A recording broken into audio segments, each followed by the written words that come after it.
AFA fam, what is up? What is happening? Week 7 is Mhm. almost in the books, but Week yeah, 6. yeah, or week 6. We're almost on to week 7, sorry. But, yes, we have this thrilling Sunday night game going on in the background. I mean, it's just fantastic football. And then tomorrow we still have the Chargers and the Cowboys. But that without further ado, let's go ahead and get people ready for week 7 because they're going to need it because there are 6 teams on bye this week with the Panthers, Bengals, Cowboys, Jets, Titans, and Texans all on bye. That's one of the big bye weeks. So there's going to be a lot of people scrambling for whether that's streaming options at quarterback or other options to fill in for bye weeks you may have. So let's go ahead and dive right in. And let's talk about the quarterback starting up. So really, it's kind of thin because there's not a lot of great options sitting out there in terms of just matchups and stuff like that. But Sam Howell does stand out to me. Rostered in 37% of leagues. They do take on the New York Giants. He completed today 14 of 23 for 151 yards and 3 touchdowns, which is good for 20 fantasy points against the Falcons. This isn't necessarily a super sexy streaming option, but he has scored 19 or more fantasy points in 4 of his last 5 games. And he takes on a Giants defense that allows the 15th most fantasy points to quarterback. So it's not a terrible matchup, and I think this is a more of a safer option against the Giants. Then you have Derek Carr, who plays Thursday night against the Jaguars at home. Carr scored 19 fantasy points today after throwing for 353 yards and 1 score while completing 32 of 50 passes against the Texans. Carr looks more healthy after suffering an injury earlier in the season. We will need to monitor the health of their offensive line because Ryan Ramczyk and James Hurst both went down with injuries in that game, and they're already missing some of their other offensive line. So that could definitely be a problem. But Carr does have a favorable matchup against the Jaguars, who have allowed the 5th most passing yards and touchdowns, as well as the 6th most fantasy points in the position. So this is a good matchup here today or this week for Derek Carr. And then lastly, we're going to keep Josh Dobbs on here. They play Seattle. He's really kind of fallen off over the last couple of weeks, but after 3 strong performances, Dobbs struggled in back-to-back weeks against the Bengals and the Rams, scoring less than 11 fantasy points in both of them. This week, the Cardinals have a better matchup against the Seahawks, who have allowed the 10th most fantasy points to quarterback. So those are kind of the 3 guys that really stand out the most to me as options, and more so in doing so in terms of matchups that are sitting out there this week. So those are the guys that I would be looking at quarterback. Why don't you tell us about some running backs there, Cody? I would love to. So I just want to say off the top that if Chuba Hubbard or Roshan Johnson are available in your leagues, they need to be picked up. They are only showing about 40% ownership on ESPN leagues, but they're likely rostered in competitive leagues. Just want to throw that out there at the top. Obviously, we did have some, big injuries today, but thankfully those do not seem to be anything long term. So the options I have here under ads for RBs need to be kind of taken with a little bit of a grain of salt. Obviously, Christian McCaffrey left with the oblique injury, and Dave Montgomery left with the rib injury. Both of those, like I said, not expect to be long-term issues at all. It's more or less going to be a pain tolerance sort of thing. So it's possible they play next week. So I wouldn't go crazy on waivers with any of these ads. But with that out of the way, obviously we have Jordan Mason and Elijah Mitchell. This one was a little bit odd. And I have to shout out PFF on this one because I did not see this on my own. But prior to CMC getting injured, Mitchell was playing more snaps. I think it was like 5-2 between Mitchell to Jordan Mason. But then after CMC went down, Mason ended up playing more snaps after that. So just a little bit of a weird thing going on there between these two. Elijah Mitchell has been dealing with injuries all season. He's barely played, obviously, with CMC dominating snaps and touches in that backfield. So Mason, I think, would be the one that I would lean toward. But like I said, it doesn't seem like it's going to be a long-term injury for CMC. So I wouldn't go crazy for either of these guys. But both of them should be picked up, especially if he does miss, obviously. And then, like Kev was saying, with the 6 teams on bye week, it's going to have people scrambling. So both of those guys should be picked up. Craig Reynolds, I mentioned the Dave Montgomery injury. He was the only one who really touched the ball. Divino Zigbo saw 4 opportunities to Craig Reynolds 12. Reynolds didn't do much, but it was a tough Bucs defense. Gibbs is obviously hanging out there in the background. but did not practice at all last week. Registered 3 DNPs with the injury that he's dealing with. So Craig Reynolds is someone who should be looked at here, especially if neither of those guys are going to be able to go like that situation that he is going to be in. Through Devin Singletary on here. Obviously, we have the Texans on bye, one of the teams that Kevin mentioned, but I, he did play 54% of the snaps compared to 33 for Dameon Pierce. Also ran 18 routes to just 7 for Pierce, and Singletary was more effective with his touches as well, putting up 62 yards on 13 touches to just 34 on 13 touches for Pierce. Pierce has obviously been very disappointing this entire season. This could be a turning point. I think if I'm going to add anyone on this list, I would lean towards Singletary, and I think he could be the sneaky one to pick up considering they're on bye. So if you're not hurting for running back and you kind of just want to stash somebody, I would lean Singletary here, just in the chance that he ends up being the guy going forward over Dameon Pierce. Pierce obviously hasn't looked great, and we were kind of thinking that it was because of the Texans' offensive line being banged up, and that certainly played a part. But then most of those guys were back today, and Pierce still, I think, was like 2.9 yards per carry is what he registered. So the last one I mentioned here is going to be Keontae Ingram. We thought it was going to be the DeMarcado week. That was not the case. It was also really frustrating to see Damian Williams, who was signed to the practice squad 10 days ago, end up getting more run than DeMarcado did in terms of touches. Both of those running backs I just mentioned were also heavily out-snapping DeMarcado in the first half, but then whenever the Cardinals trailed, that's when DeMarcado really started to get in. Didn't do anything, but he was the one who was running all of the routes out of this backfield. So Ingram's definitely going to be someone to pick up here. And then Kareem Hunt ended up seeing more usage today too. Had the first touchdown. Jerome Ford ended up looking better as the game went on, but it kind of seemed like they were trying to get Kareem Hunt going early on. He scored that touchdown. So he's someone who, I still favor Ford going forward, but it looked like Kareem Hunt kind of took over all of the snaps from Pierre Strong. Pierre Strong only played one snap today, and that's typically not how it has been going over the past couple of weeks. So, as dusty as Kareem Hunt might be, if he's going to be seeing these type of this type of opportunity, he's certainly someone that needs to be picked up. And then just the handcuffs plus here: Zach Charbonnet, Kenneth Gainwell, Tyjae Spears, Keyshawn Vaughn. All those guys should be rostered. Your straight up handcuffs are going to be Tank Bigsby. There it goes again. Always do this at least once a week. Eli Mitchell obviously should not be listed there. And then Ronnie Rivers did leave today's game with an injury. So did Kyron Williams. Kyron Williams came back, and then the game was kind of out of hand. So I think that played more into it. But if Ronnie Rivers is going to be missing any time, rookie Zach Evans is going to be the guy to roster there. Rico Dowdle there as well in terms of a handcuff option. And this is the kind of situation that if you have someone you could drop that you don't really need, like maybe you were holding on to two defenses or tight ends or whatever, and you can pick up Rico ahead of the game, that's something I typically like to do, just in case anything were to happen to Tony Pollard. That way you're ahead of waivers for the following week. So just a little pro tip to throw out there. And then on the watch list, Keaton Mitchell was active today for the first time. I don't think he registered any touches, but obviously, Justice Hill, Gus Edwards, they kind of are what they are. Both of them looked okay today, but there's a reason why Keaton Mitchell was activated and brought up off the practice squad, even with both those guys being there. So he's someone to pay attention to going forward.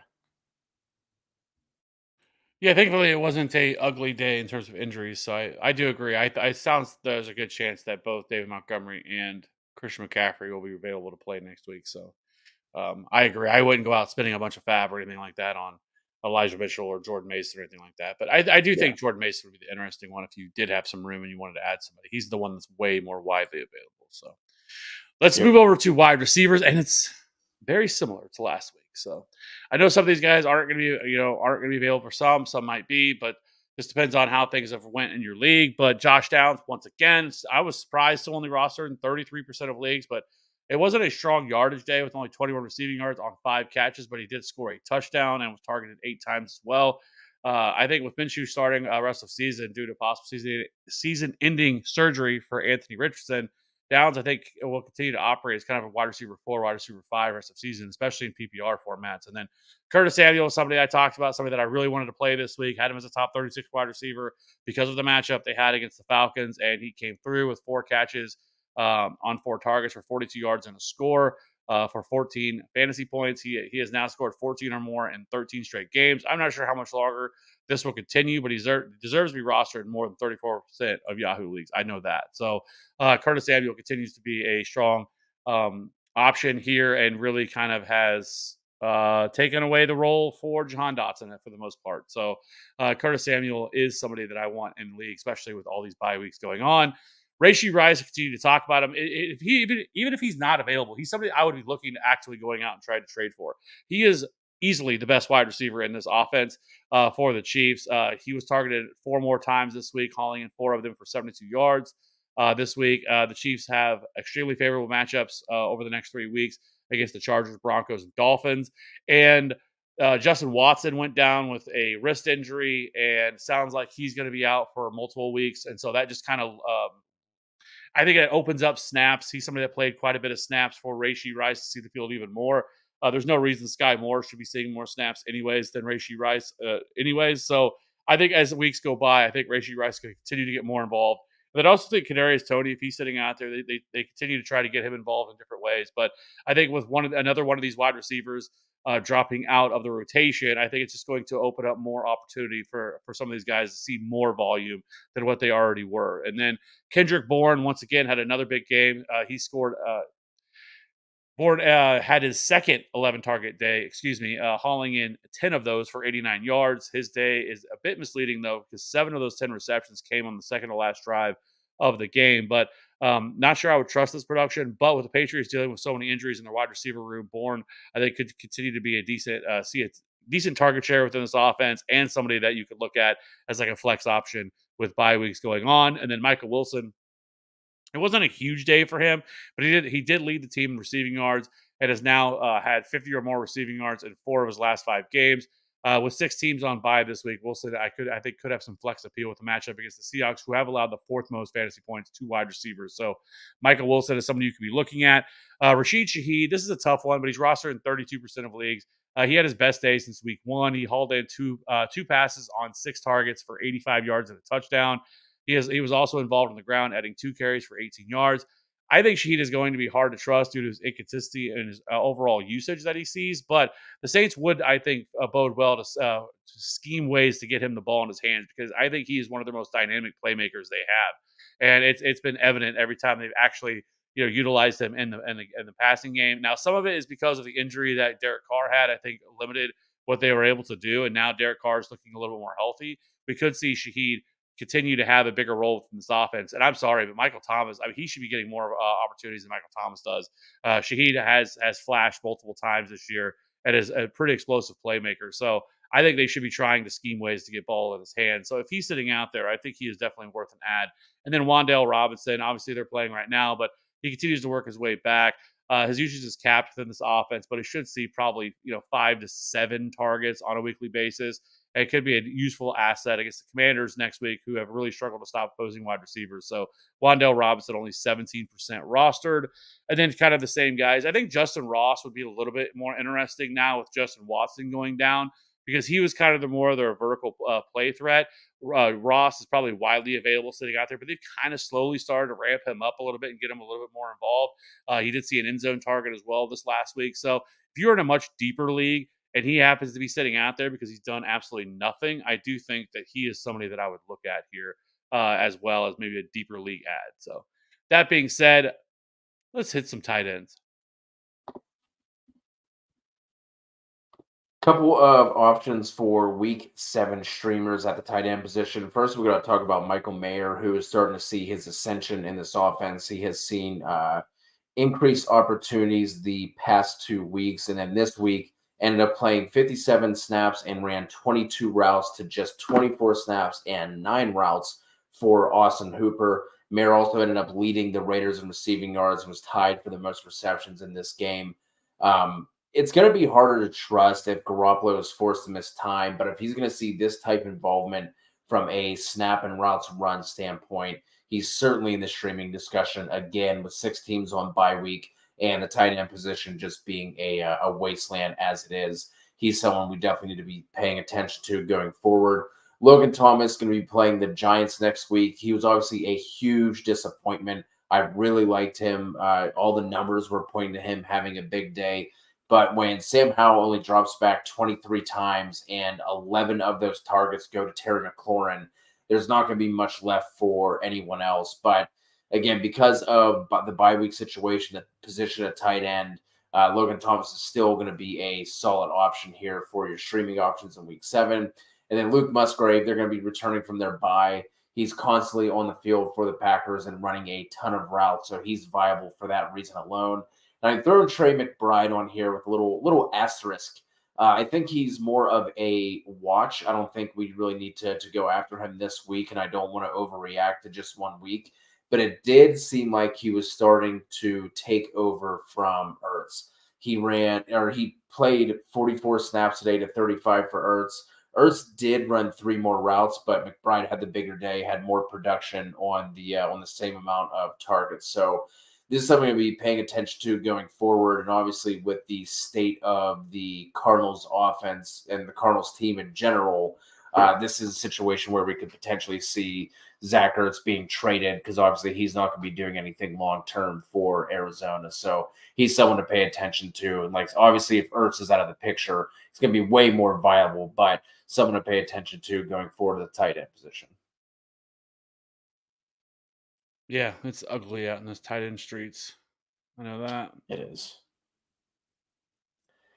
But hey, the Raiders decided to finally start using their second round pick. So that's a plus. Yeah, that's yeah. And he was someone who was looked at. If you followed Debbie in college football at all, he was like the clear cut tight end one for like the longest time. And this is something that we always do with prospects, right?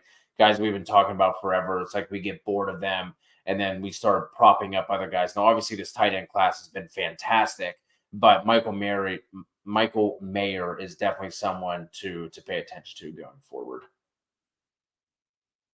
Yeah, I think to throw out another name that you didn't mention, I think, is Johnny Smith. He continues to be involved as well. Saw a touchdown today.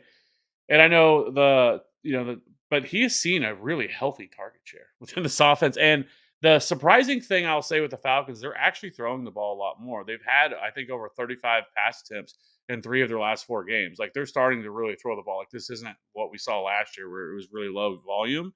And what we saw, like now we're starting to see Drake London and Kyle Pitts become fantasy relevant. And now Johnny Smith has as well. I mean, if you look since week 2, 6, 8, 6, 7, and 5 targets for Johnny Smith. So it is the tight end position, and really any usage you can get from somebody you're going to take, unless you have one of the elite guys. So only roster at 19%.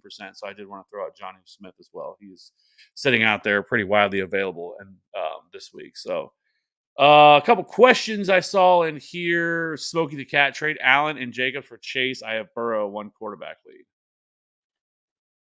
No, I think that's no. I probably am not doing that. Yeah, I get it's a 1 quarterback league, but Oh, wait a I second. still I just now saw that he has Burrow. Okay, if you have Burrow too, then yeah, I'm doing that. I'm fine. feel like you should be able to get like a little bit back on top. The With only thing that sucks Allen. is unless the Bills' offense all of a sudden explodes here, he's gonna be coming off a bad game. People are gonna have this bad taste in their mouth with it. So I agree. You should be able to get more for Josh Allen and Josh Jacobs than Chase. Maybe you try to get a little bit more thrown in here. Yeah, But if I can, I would want a little piece back. I wouldn't get super greedy, but I would want a little piece back. yeah. Should I pick up Browns D and drop Philly? Yeah, you can do that. I mean, I have no problem dropping a defense. And Philadelphia gets the Dolphins, which is a uh, not great, which is not a great matchup for any defense because that team just continues to pour it on teams. And then the Browns play the Colts. So, and the Browns defense looks so good. So, yeah, that is tough there. And then Rams D versus Pitt or Green Bay D versus Denver. I would probably go with the Rams right now, I think. Like, Denver's offense at times has looked competent. I know they didn't last week, but that was on Thursday Night Football, and the I don't know. I think either one of them are fine options, let me put it that way. Andrew, I will have my defensive streaming video coming out either tomorrow or Tuesday. So return or hit us up in the Discord, and I can help you out a little bit more. I'd like to dive into that. With Richard and Watson down, do you pick up Kyler Murray to stash for the playoffs? I don't think Kyler Murray is going to play this year. The reports starting to come out, and the rumors starting to come out. They're going to look to trade him after this year, which is always the anticipation. And if he gets hurt and he cannot pass a physical by March 1st, then it is an automatic. His contract becomes fully guaranteed, and so they are not going to do that. And so I Yeah. do not think that he plays at all this year. I just don't think it's going to happen. I think they're going to hold him out. They're going to keep coming up with different reasons. He's just not ready yet. He's not ready yet. And then at one point, I mean, when you're completely out of it, what's the point of bringing Kyler Murray back at all? He's getting paid his money no matter what. So I do not think Kyler Murray plays this year. Maybe he does, but I would be shocked at this point if he plays. I think they roll Yeah. with Joshua Dobbs the rest of the season. I don't think he's going to be on the sideline carrying a clipboard all year. And then I think he gets traded. Yep. Puka value in Dynasty. 401 don't know what to do with him. Have an offer for a first and a second. Yeah, I put my thoughts in the chat, but the that's obviously a really nice return. You likely got him for a third or a fourth. You might have even gotten him off of waivers, depending on at what point you had your rookie drafts. But if you're 4-1, like I want Puka's production in my lineup. He should have had a touchdown today. He ended up dropping it, so his day should have been better than what it was.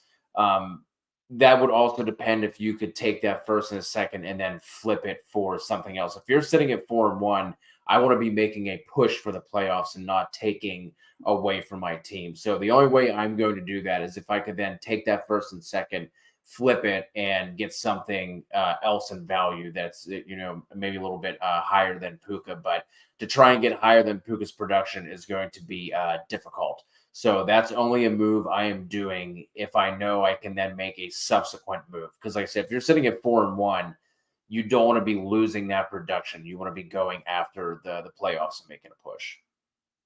But a first and a second for someone you got for a penny is a really nice return. But like I said, Kevin, I know this is one of your gripes with dynasties. People just try to rack up as many picks as they can and try and talk about how young their team is. Like, look at all these picks.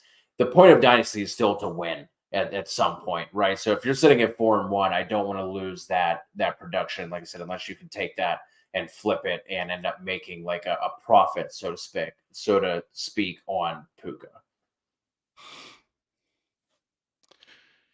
Damn, can't believe Buffalo getting shut out. Well, they're Yeah. not anymore. They just scored. But yes, this is wild. I mean, for the most part this year, the Giants have been absolutely boat raced at every single game they played, and all of a sudden, Tyrod Taylor and the Giants are coming out with their fifth string tackle out here, guy they just signed off the couch out here, just holding it down. So this, yeah, wild to me. But at the same time, though, Brian Dable obviously knows this team very well, know their strengths and weaknesses and stuff like that. So I think that is playing into this and why this is what we're seeing, I think. But Tyler, pick up Hubbard or Mason. I'm picking up Hubbard.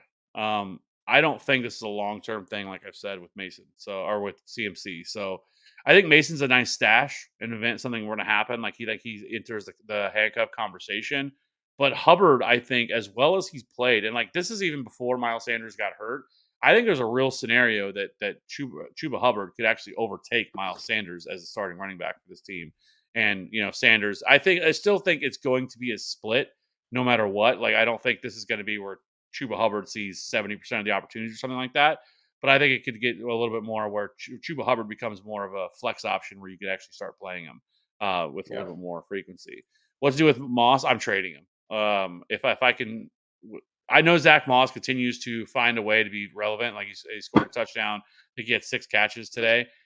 And I think there is a possibility, same thing here, right? Where maybe he just gets involved, where this is a little bit more of a split, and Jonathan Taylor doesn't have like the stranglehold over the backfield like we've seen in years past. But I still think that you're going to see him fall off as Jonathan Taylor becomes more and more ready and gets more and more acclimated to everything that's going on. Because we have to remember he missed pretty much all of training camp and preseason, so a lot like other running backs we've seen, it takes them a little while to ramp up, and once they do, they kind of take off. And so Zach Moss, I think, is a really solid, kind of sell high option where he continues to produce, and you can say, hey, look, he's been producing with Jonathan Taylor, and now I think you could actually flip him for something a little bit stronger of an option. So Yeah. I have to drop a tight end, Waller or Komet. I don't want to say Waller, but at this point, like Komet has definitely outproduced Darren Waller. Like Darren Waller has done absolutely nothing at this point. You know what I mean? Yeah. Golly.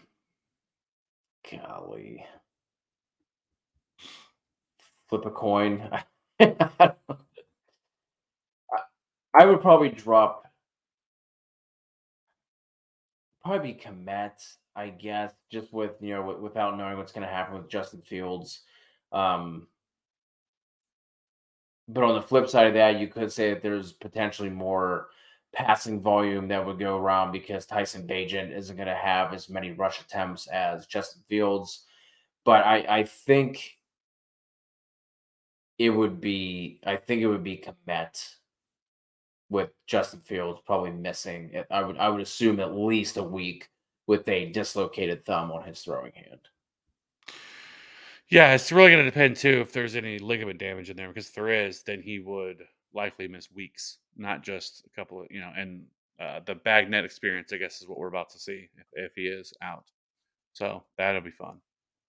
Alan, biggest bust week for me. Yeah, it was a really weird week this week. A lot of really ugly games. Like there wasn't a whole lot of exciting football on this week, and like a lot of great.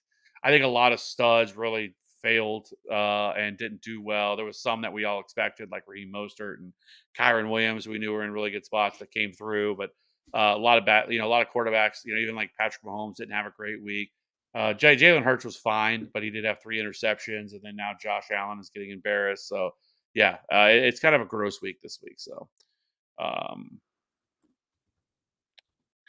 Dynasty, one quarterback, no tight end premium, 9 starts. I have Lamar, Kyron, David Montgomery, Stephon Diggs, Amon Ra, Cole Kmet, Jonathan Taylor, Puka, Chris Godwin, Amari Cooper. Thoughts?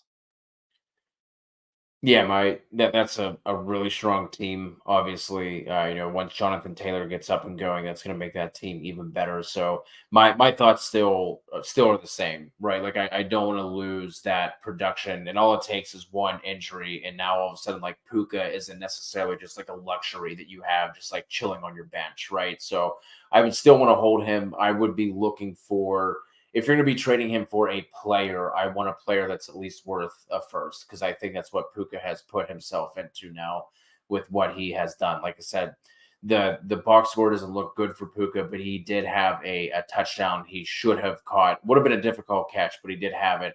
And then he went to the ground. The ground kind of caused it to come out of his arms. So again, sitting at 4-1, I don't necessarily want to like a first and a second. Do you no good on a 4-1 team unless you're able to take those and go trade them for another player? But to get someone of that is putting up Puka's production is probably going to come at the cost of more than just a first and a second. So um, that's how I would be looking at that. But that's a really nice team. And lastly, Brandon, thinking about selling Devonta Smith plus a piece for someone more consistent y'all holding. Problem is right now his value is so low. I don't think you're going to get what you probably should get out of Devonta Smith. Right?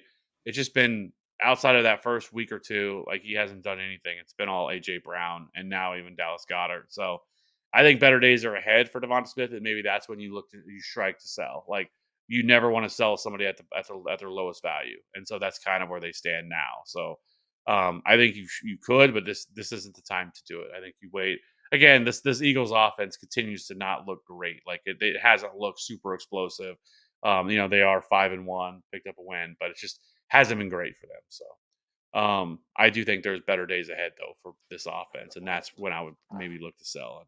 Right, and right now is not the time to do it. So That being Saquon just said, ripped off two big runs. Looking good.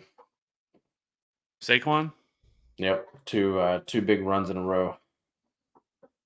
well, not Penn good State because great.